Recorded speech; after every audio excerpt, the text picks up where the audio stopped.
Happy Sunday! We're in big church, y'all. That's different for me. Well, good morning. I'm sure most of you know Pastor Kim. Can we give a lovely round of applause for Pastor Kim? We love you. If I have not had the privilege of meeting you, my name's Tiffany. I have the privilege and honor of leading the Calvary Kids Ministry here, and we get to tag team today, and we're very excited. Yes. I'm like jumping up and down. It's a great day. And so we're going to just jump right in. And I'm going to tell you some embarrassing stories. Who doesn't love an embarrassing story? This is a safe room, so I know it won't go anywhere else but right here, right? Right. I'm really looking at you, Pastor. But if I were... Never mind the online audience. Yes, right. Yes. So if I were to describe myself as a kid, back growing up, elementary years... Growing up, I would have described myself as very oblivious, and not even in a negative way, just genuinely did not have one care in the world, had no clue what was going on, what was happening, who was around. I just lived in my own world. And oftentimes, this oblivion led me to say things without first thinking about what I was saying. Anybody been there? Yeah? That's okay if it's just me. But this became like a running joke in my family. And so my family gave it a name. It's called a tiffism. And a tiffism is when Tiffany says whatever comes to her mind and just out in the open for everyone to hear. So I am embarrassingly going to read you some of these moments that are out there, like on social media. Thank you, Dad, for that. So this first one, I'll set the scene. We were at a restaurant, again, in public. There's tons of people around, and I kind of like was just looking around and leaned over to my mom, and I whispered, like, Mom, they're all wearing matching shirts. My mom, so kind, leaned a little bit closer in, whispered a little bit quieter. They all work here. They were wearing uniforms, you guys, matching uniforms. So there you go.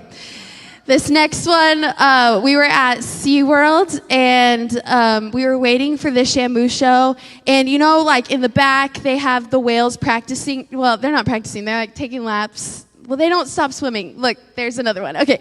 But they were just like practicing. Warming up. They're warming up. They were practicing, and I just was kind of looking at them and just said so loud in a stadium, I wonder if whales get nervous. No, they don't. Anyway. They're intelligent animals. They might. They might. Yeah. Thank you, Pastor Kim. And this last one is the best. So I came home from school, and I remember like running in, so excited to tell my parents this discovery that I made at school that day. We were studying Disney. And so I walked in and said, you guys, we were studying Disney at school today. And did you know Mickey Mouse is actually a mouse? Like a real mouse, okay? It gets better. I said, he has a tail and everything. The name Mickey Mouse wasn't enough. It wasn't enough. Awful. So I am sure that to some degree, maybe not exactly like me, but to some degree we can all say we've been there. Yes. Yeah, we've been faced with our immaturity out in front for everybody to see. And that last one, I would love to say that that was like elementary school, preschool. Guys, I was in high school when I discovered that Mickey Mouse was a mouse. It's awful. I mean, sometimes you just grow up with something and you don't even think about the wording, right? You just kind of... You're so comforting. Thank you. It comes with years of being a public school teacher. You know, right. Oh, that was a great answer. You know, That's right. Yeah, That's right. Yeah. So... And for me, as I listen to those stories, I think, I can relate. I have been there. The good thing for me is, at my age, I said and did all those things before the internet existed, so nobody was posting them out there for the world to see. Anybody know what I'm talking about on that? Yes. Blessed. Exactly, yes. So today is the last week of our Classics series. All of the pastoral staff have been sharing from some classic stories in the Old Testament, and we've really enjoyed sharing with you guys and enjoyed this series. Next week, we start our next series. In fact, Pastor John will be back starting our next series. I know you guys are excited for that. And that series is on the book of James. Super practical, super easy and straightforward to understand. It'll be a perfect series with back to school coming to start inviting your family, your neighbors, And in fact, we have some special invite cards in the lobby. If you go to one of the signs that says grab a card, change a life, you'll see one there that is specific to the James series. And we would love for you to grab one of those today. But we are going to wrap up this series with the story of Joseph. And Joseph has a crazy story, does he not? Yeah, we're just going to be able to hit the highlights. It covers like 13 chapters of Genesis. So we're going to hit the highlights and dig some nuggets of truth out that we can apply to our own lives today. Yeah, if you want to get your Bible ready, we're going to start in Genesis 37, verse 3. And it says that Jacob, who's Joseph's father, loved Joseph more than any of his other children because Joseph had been born to him in his old age. So one day, Jacob had a special gift made for Joseph, a beautiful robe. So let's pause here and set the scene for a minute. So imagine you are back to being 17 years old. Come on, somebody. Times are good. You got no care in the world. Got my first car at That's 17. Right. Come on, Yeah. cruising, and you're the favorite child. That's like any kid's dream, right? When we continue Joseph's story, we see that his brothers actually hated him. And they hated him because he was the favorite of their father. And he didn't even have to try for that favoritism. Joseph was born the favorite. So we're going to keep reading. We're going to jump down to verse 5. It says, one night, Joseph had a dream. And when he told his brothers about it, they hated him more than ever. Listen to this dream, he said. We were out in the field tying up bundles of grain. Suddenly, my bundles stood up, and your bundles gathered around and bowed low before mine. His brothers responded, so you think you will be our king, do you? Do you actually think you will reign over us? And they hated him all the more because of his dreams and the way he talked about them. Yikes. Joseph was truly hated by his brothers. But let's think about this situation for a minute from the brothers' perspective. So you are one of many siblings, right? You're working hard. You're living life every day to do the best that you can possibly do in the field that you're in. And then all of a sudden, one of your brothers, and to make it worse, your younger brother, comes up to you and tells you like, yo, I had the coolest dream about us. You're one day gonna bow down and worship me. I'm sure that went over really, really well. Not well at all. And I am one of 3 sisters, so I understand. So you can relate. I understand a little bit, but it wasn't about dreams in my house. It was all about the clothes. Okay? Girls. It was about the clothes. Exactly okay. right. And my older sister had the coolest clothes, and they were mainly cool because they weren't mine. And so I would always ask her if I could borrow her clothes. And when she let me, I felt so cool. And then there came a time in life when the gears shifted a little bit and my younger sister started to ask me to borrow my clothes. And it was fine. I let her. Everything was good until one day I saw her in my favorite shirt and my favorite pair of jeans. And all of a sudden, she looked better than I did in my own clothes. And so, yeah, real big ouch. I cut her off, you guys, cold turkey. I stopped her from borrowing any of my clothes. And what happened was my immaturity took precedent in my decision making, and I kind of spoke before I thought about it. And Joseph, his story continues, and he ends up having another dream. We see that in Genesis 37, verse 9. But this time, he handles the dream differently, right? He does a better job. You would think so. You would hope so. But this time, it's not only his brothers listening, it's his father listening as well. And Joseph says that in this dream, the sun, the moon, and 11 stars bowed down to him. And his father, in hearing this, scolded Joseph. And he said, do you actually think that your mother and I and your brothers are going to bow down to you? Joseph was corrected by a loving father. And I cannot count how many times my father lovingly came alongside me, corrected me, encouraged me, and demonstrated for me what it was to think before you speak. Joseph really could have had a different experience, right? He experienced this once.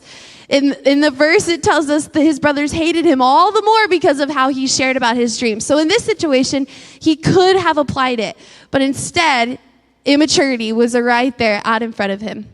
Yeah, I think we can all relate to that. I mean, we all remember growing up and saying things we shouldn't have said. I know there were many times my mom would pull me aside and say, you should really think about the way you're saying things.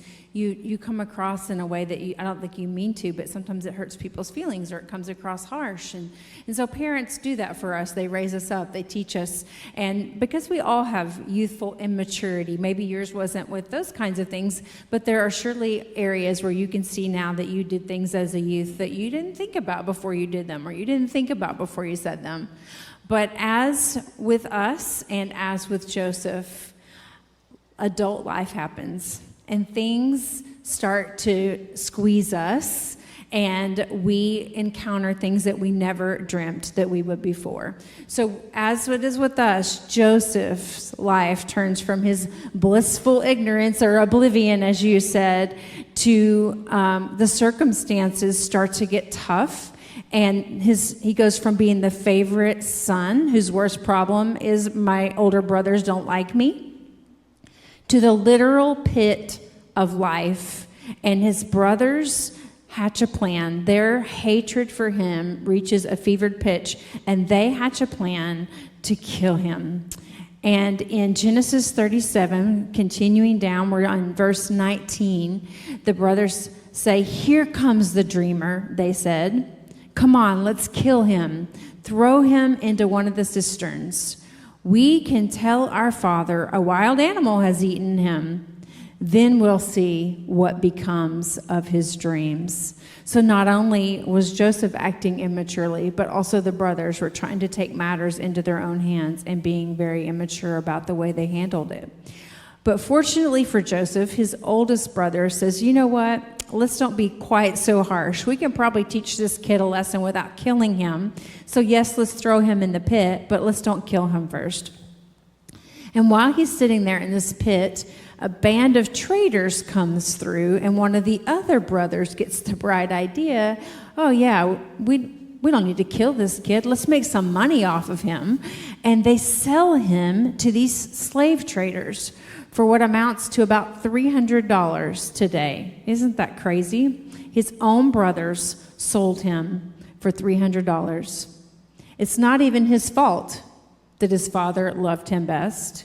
It's not his fault that he was having strange dreams. These were things that were out of his control, but yet people hated him for them. How unfair is that? Have you ever been there?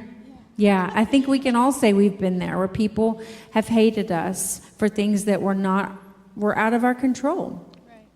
So continuing with his story, he's purchased in Egypt by a man named Potiphar, who's a very influential man in the house of Pharaoh. And because Potiphar sees that Joseph has many talents and skills, he really has a knack for his jobs that he's been given, he quickly elevates him to the steward of the whole household. Basically, he's second in command to Potiphar. When Potiphar's away, Joseph runs the affairs of the household. But once again, this favored position will not last, because Potiphar's wife sets her sights on Joseph, and that puts him in another pickle, if you will. So skipping over to Genesis chapter 39, I told you we're going to have to hit the highlights here. We're going to pick up at the end of verse 6. Joseph was a very handsome and well-built young man, and Potiphar's wife soon began to look at him lustfully. "Come and sleep with me," she demanded. This can't end well. There's no good ending to this scenario at all. And of course, it does not end well. She is relentless. Day after day, she tries to get him to sleep with her. And Joseph's not trying to get in trouble with his boss, but his boss's wife won't leave him alone. So what is a guy to do? He continually turns her down, but one day she finds herself in a situation that she begins to form a plan against Joseph. She frames him for rape. She gathers all the other household servants and says, "This man tried to rape me." And she gathers not only, she gathers their support. Like she sells the story to the servants. And so now everybody in the house thinks this is what's happened. And when Potiphar gets home, she confronts him and says, this is what's happened. Ask all these people. This is what happened. And now Potiphar's confronted with his top servant and his wife are at odds with one another. And the Bible doesn't even record that he gives Joseph a chance to even tell his side of the story, which actually would be kind of unusual given his high position in the household. But what's a guy to do? Your wife has already rallied the troops. And now if you confront your wife that this may or may not be true, you look like the fool in front of everyone.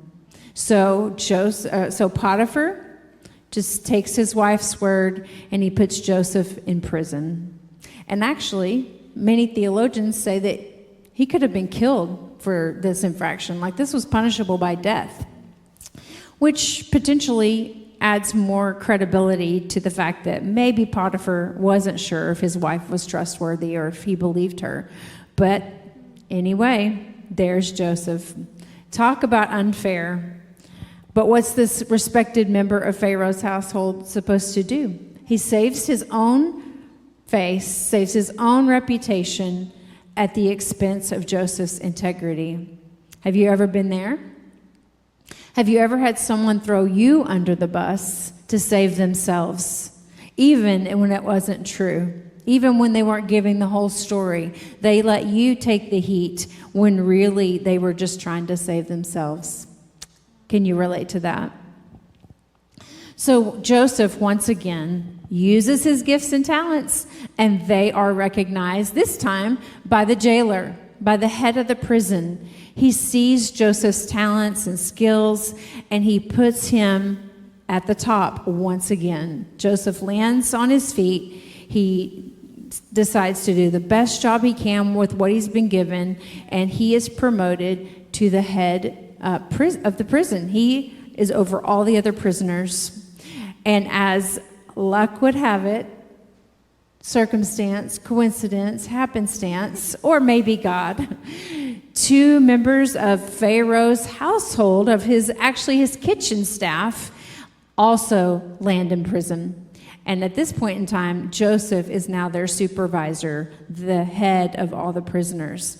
And so the baker and the cupbearer land in prison, and they form a relationship with Joseph. So much so that Joseph notices one day that they look downcast. Something's bothering them. They seem uneasy. And so Joseph asks them, what's bothering you today? And they said, you know what? We both had strange dreams last night.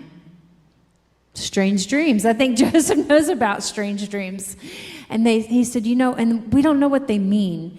And Joseph said, God can help us to know what they mean. So he does. He goes to God and he interprets the dream that that the cupbearer and the baker have. And he tells them, the baker, this is not going to end well for you. You're going to be killed. And he tells the cupbearer, but you, on the other hand, will be restored to your former position. And when you do, would you put in a good word for me? Joseph had been good to them. He had been that great prisoner that was able to supervise. He took a care for them whenever they were down, when he noticed they didn't look good. And so he said, in return, could you just put in a good word for me when you get back to his job? And so we skip forward now to Genesis chapter 40, verses 14 and 15. And please remember me and do me a favor when things go well for you. Mention me to Pharaoh so he might get me out of this place. For I was kidnapped from my homeland, the land of the Hebrews, and now I'm here in this prison, but I did nothing to deserve it.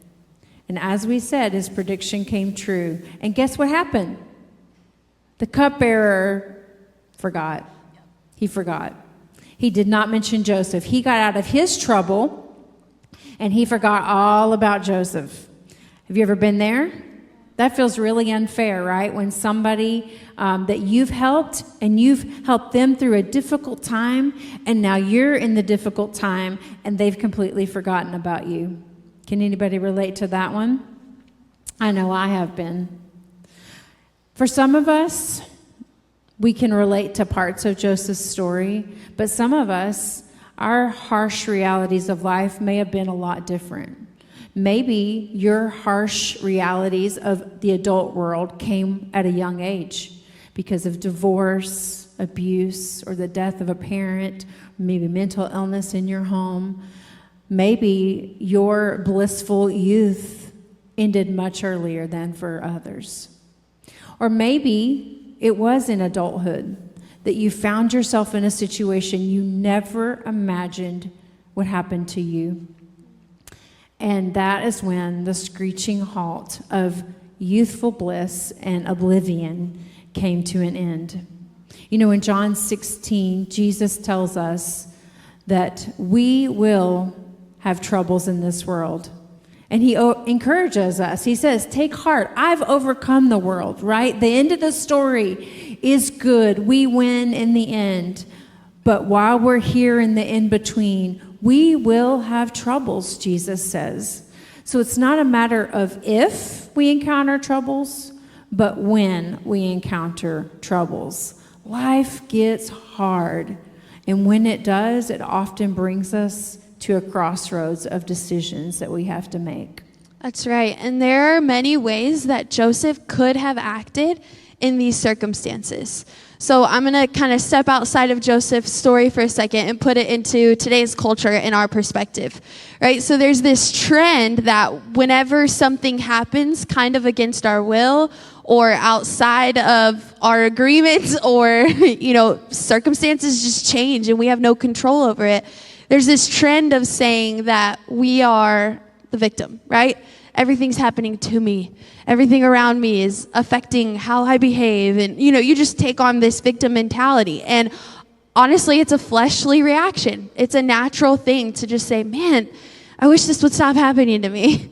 And we don't know the in-between moments of Joseph's story. We don't see any wrestling. We don't see him, complain or whine to God. But I'm sure if he were to, I'm sure there were moments he would probably say things like, man, they forgot all about me.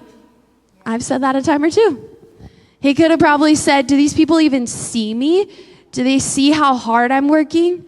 Nothing is going my way. My job was so good, and then all of a sudden they let me go for something that I didn't even do. If we fast forward in Joseph's story, we see that that's not the way it plays out. The Bible says this phrase when describing Joseph. It says, the Lord was with him and caused everything he did to succeed. I'm going to pause again and just remind you, I don't know where you're at. I don't know what you walked in here with. I don't know what circumstance or what's heavy on your heart this morning. I don't know, and I'm not going to pretend to know. But can I remind you that the Lord is with you? And no matter what you're saying right now, maybe you're in a terrible spot and you just say, man, if my finances looked so different, life would be so great. Yeah. Or maybe you're in a spot of saying, I don't even know what to do with my kids anymore. They just won't act right. Maybe you're in a spot of saying, I don't have a community. I don't know where to belong. Can I remind you that the Lord is with you? There are cycles that we can play in our mind over and over and over again. But the Bible gives us every single thing we need to attack and stop those cycles.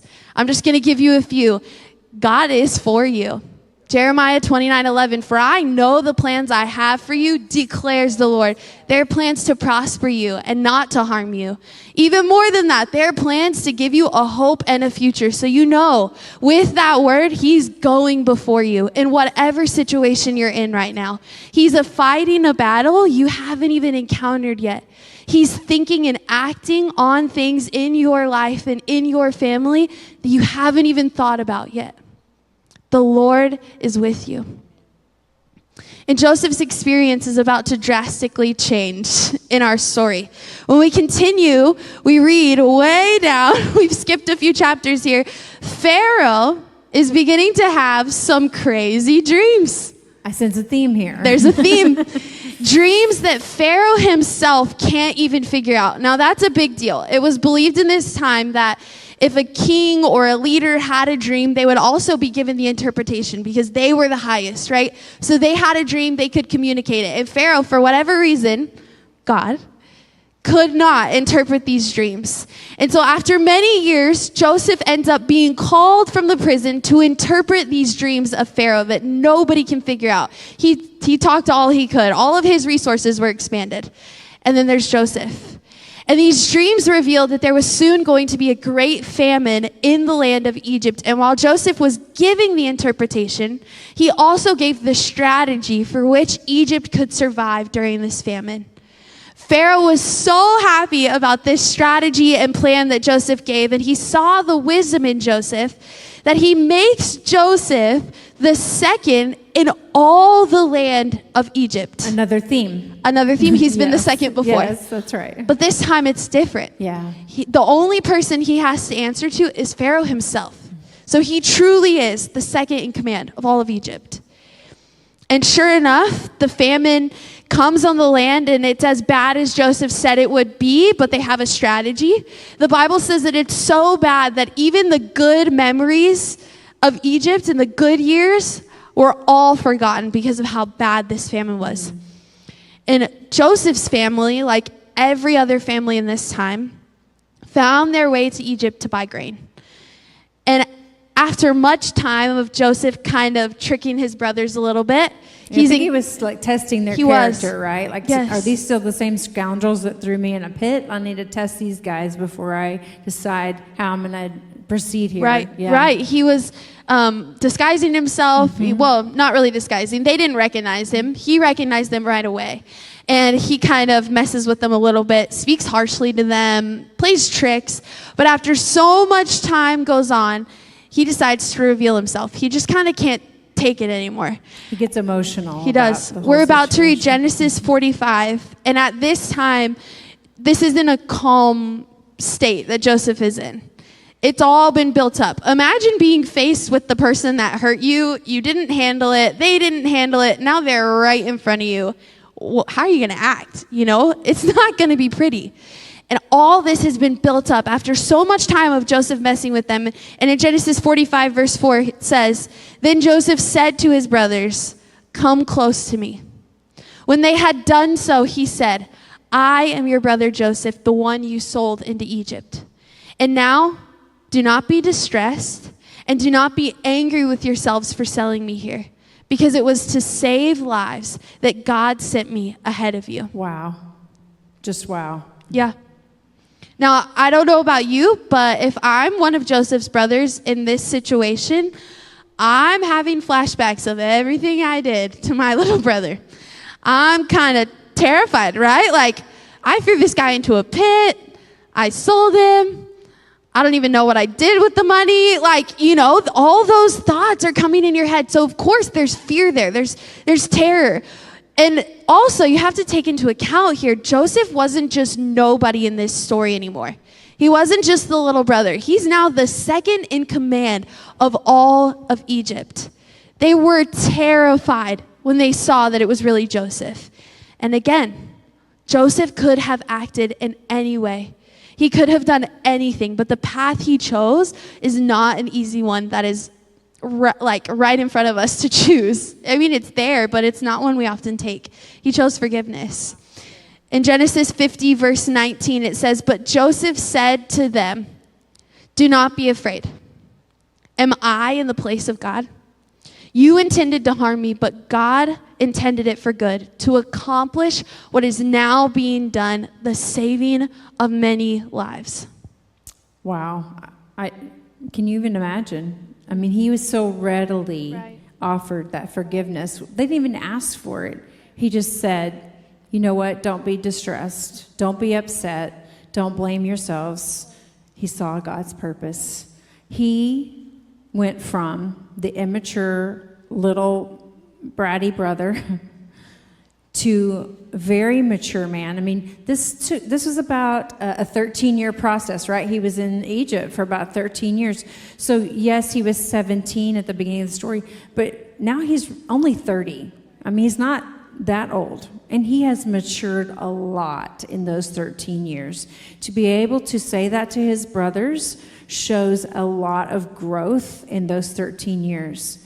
And so I want us today to look at a few things that Joseph did.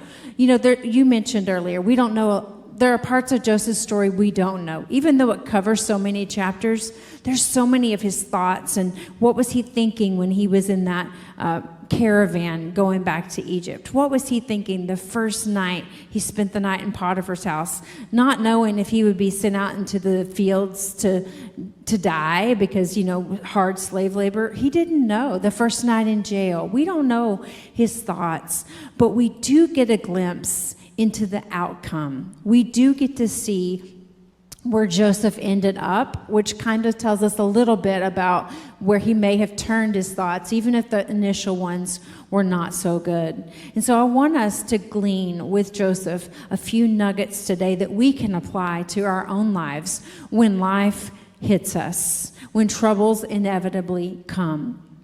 And the first thing that Joseph did with his difficulties is he did them with God and allowed them to refine him. In fact, Joseph didn't equate the presence of difficulties with the absence of God.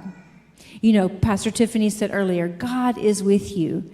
And Joseph recognized throughout every one of these seasons that God was there. In fact, when he went to, when Potiphar's wife accused him, he said, I don't want to get in trouble with my boss. But he also said, and I could not sin against God. Wow. He had been sold into slavery, yet he was still honoring God. When he goes to jail and the kitchen staff is there and he's interpreting their dreams, he just says, I can't do this, but God can. When he goes before Pharaoh and Pharaoh has dreams, he says, I don't interpret dreams, but God does. At every station we see that he knows God is still with him. That's incredible. So many people today, including myself at times, have said, God, where are you? Why is this difficult thing happening to me? You must be absent. You must not care. But Joseph didn't say that. Joseph did not equate the presence of troubles with the absence of God. That is some real maturity. That is the thing of maturity. The second thing Joseph did, or didn't do, I should say, is that Joseph didn't look for someone to blame for his troubles. He specifically says to his brothers, don't be hard on yourselves. God had a purpose in this to save many people. We never see in the scriptures where he says, if that woman hadn't have done this, I wouldn't be here. Or if my brothers hadn't have, or, we don't see him complaining a lot. He doesn't seek to blame others for his troubles. And again, I'm going to remind you that Jesus tells us we will have troubles in this life. It is part of life on this earth. It's part of the fallen nature of the world we live in. Nobody is spared from these difficulties. But Joseph didn't seek to blame other people for those difficulties, and that's hard to do.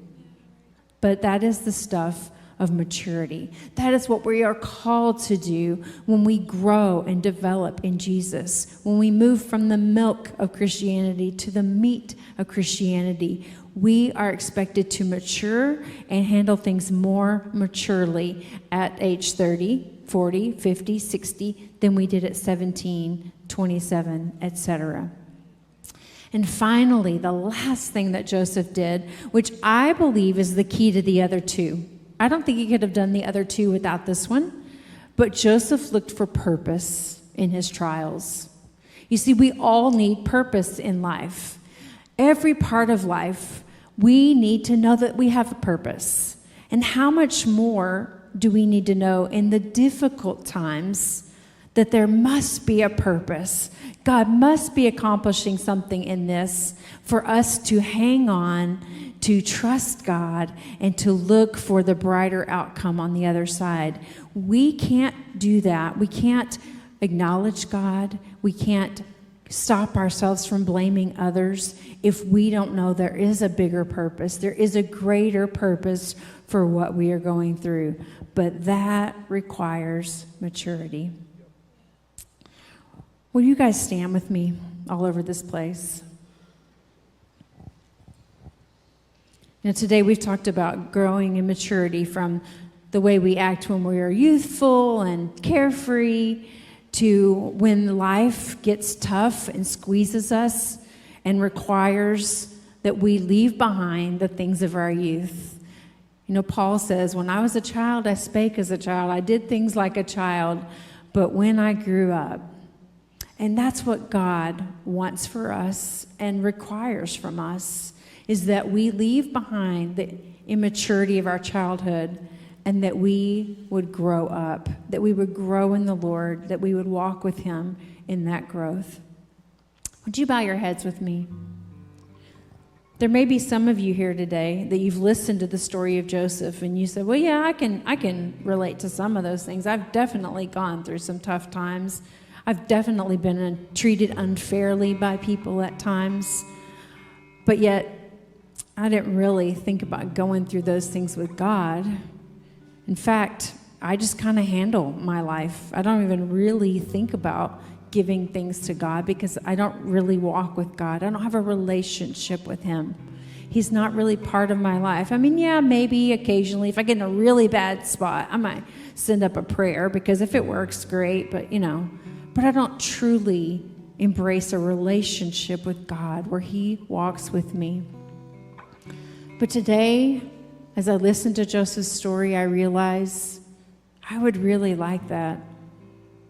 I am tired of handling life by myself. I'm tired of not having the companionship of the God who created me to walk with me in these difficult times and in the good times as well.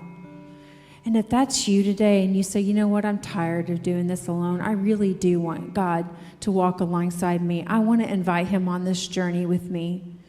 Would you raise your hand in this place so I can see you and pray for you? I'd love to help you walk in that reality, to introduce you to the greatest relationship that you'll ever have. Anybody in this room? Anybody? Raise your hand. I'll wait just another minute.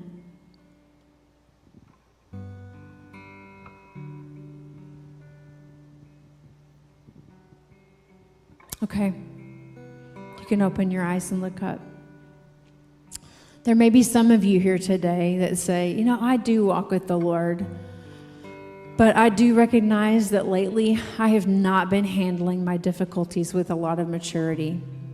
I have been blaming people. I have been questioning, where's God in all of this? What's the purpose? What does this even serve? And maybe I haven't been handling it the way the Lord would like me to. But today, I recognize the Lord speaking to me through this message, and He's calling me. He's helping me. He's reminding me that there is a better way to handle these things, that there is a purpose for what I'm going through. And if that's you today, I'm just here to say the Lord sees you. He knows what you're going through, and He sent this message for you today to remind you that He wants to be with you. Stop blaming others for what just happens in life, the difficulties, and walk with me, and I'll show you a greater purpose. And if that's you today, there's going to be people down here at the front. In fact, if my prayer partners will make their way down to the front, there's going to be people down here that would want to pray with you, encourage you, share their faith with you today to help you make that switch, move forward with a different point of view, with a different lens, encountering all the troubles of life. Also, if you did not raise your hand earlier, but you recognize that you probably should have, this is your second chance. God is drawing you. He's calling you. He wants a relationship with you. Come down and talk to these people today. They will lead you and guide you into that relationship. They will help you with the next steps of following Him.